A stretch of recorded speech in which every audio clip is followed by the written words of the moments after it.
আসসালামু আলাইকুম সবাইকে।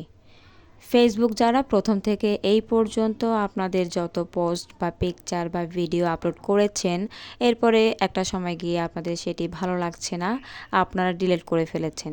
কিন্তু ডিলিট হওয়ার পরেও যে আরও একটি ফাংশনে গিয়ে সেগুলো জমা হয়।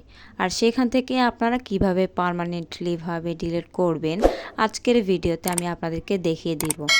তো সেই জন্য আপনাকে যেতে হবে ফেসবুকে যাওয়ার পরে আপনি আপনার প্রোফাইলে ক্লিক করবেন। প্রোফাইলে যাওয়ার পরে এখানে পাশে 3 ডট লেখা আছে, সেখানে আপনি আবার ক্লিক করবেন।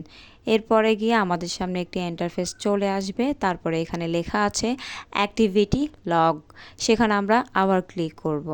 তো ক্লিক করার পরে আমাদের সামনে আরও একটি ইন্টারফেস চলে আসবে।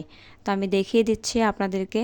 এরপরে এখানে লেখা আছে আর্কাইভ, যে লেখাটি আছে, যে অপশনটি আছে, সেই অপশনটিতে আপনি ক্লিক করবেন। ক্লিক করার পরে আপনার যত পোস্ট, ভিডিও বা পিকচার ডিলিট করেছেন সেগুলো এখানে জমা হয়েছে, সেগুলো আপনাকে এখানে দেখাবে।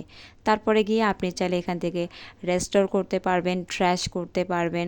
এখানে উপরে লেখা আছে অল, এই অল বাটনে যদি আপনি টিকমার্ক করে রাখেন তাহলে সবগুলো টিকমার্ক হয়ে যাবে। এরপরে আপনি চাইলে ট্র্যাশও করতে পারেন, আবার চাইলে রেস্টোরও করতে পারেন। সো আজকের ভিডিওটি যদি আপনাদের কাছে ভালো লেগে থাকে অবশ্যই ভিডিওটিতে একটি লাইক করবেন। তারপর আমার চ্যানেলটিকে সাবস্ক্রাইব করে অল বাটনে ক্লিক করে রাখবেন, যাতে পরবর্তী ভিডিওগুলো আপলোড হওয়ার সাথে সাথে আপনাদের কাছে পৌঁছে যায়। সো ভালো থাকবেন সবাই। আজকের ভিডিওটি এই পর্যন্ত। ধন্যবাদ সবাইকে।